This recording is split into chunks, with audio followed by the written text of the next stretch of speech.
Many people live in a weird state for years without knowing its name. You wake up. You do what needs to be done. You respond. You show up. From the outside, everything looks fine. But inside, something feels muted, not sad enough to worry anyone, not broken enough to stop functioning. Just quietly distant from yourself. You're present, but not fully here. This isn't numbness in the dramatic sense. It's subtler than that. It's when life keeps moving, but you feel like you're watching it through a layer of glass. You laugh at the right moments. You say the right things. You complete the tasks. Yet nothing really lands. And because you're still functioning, you tell yourself it's not a big deal.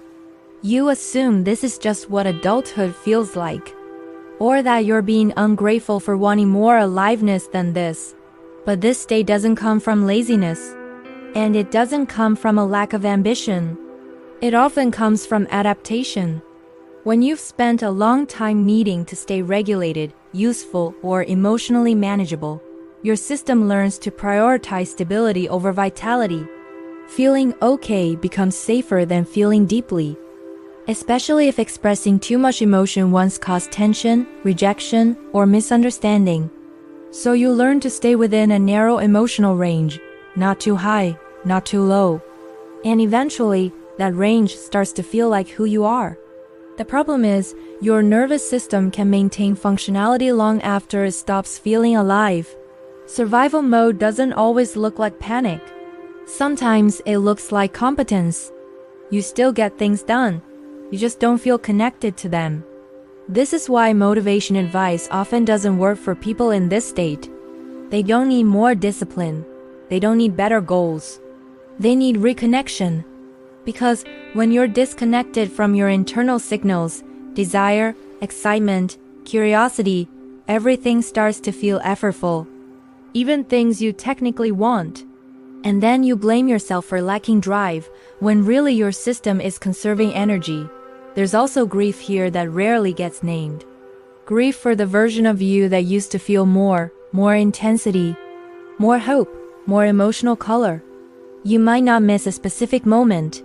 You just miss feeling like life was happening with you, not just around you. And because that grief doesn't have a clear cause, it stays unprocessed, it turns into distance instead. What makes this state last longer is self-pressure. The belief that you should snap out of it, that you should be happier, that something is wrong with you for not feeling fulfilled. But pressure pushes you further away from yourself. Connection requires safety, not force. Feeling alive again isn't about chasing intensity. It's about slowly widening your internal range. Noticing small preferences, tiny sparks of interest.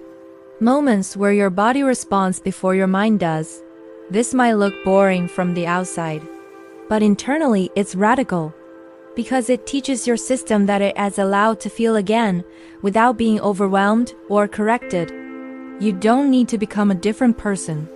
You don't need a dramatic change. You need permission to feel without immediately explaining or optimizing it. A lot of people are functioning beautifully while emotionally holding their breath. And eventually, that breath holding becomes exhausting.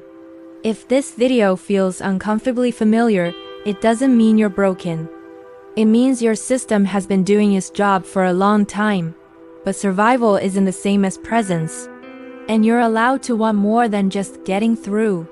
Aliveness doesn't return all at once. It arrives quietly, in moments of honesty.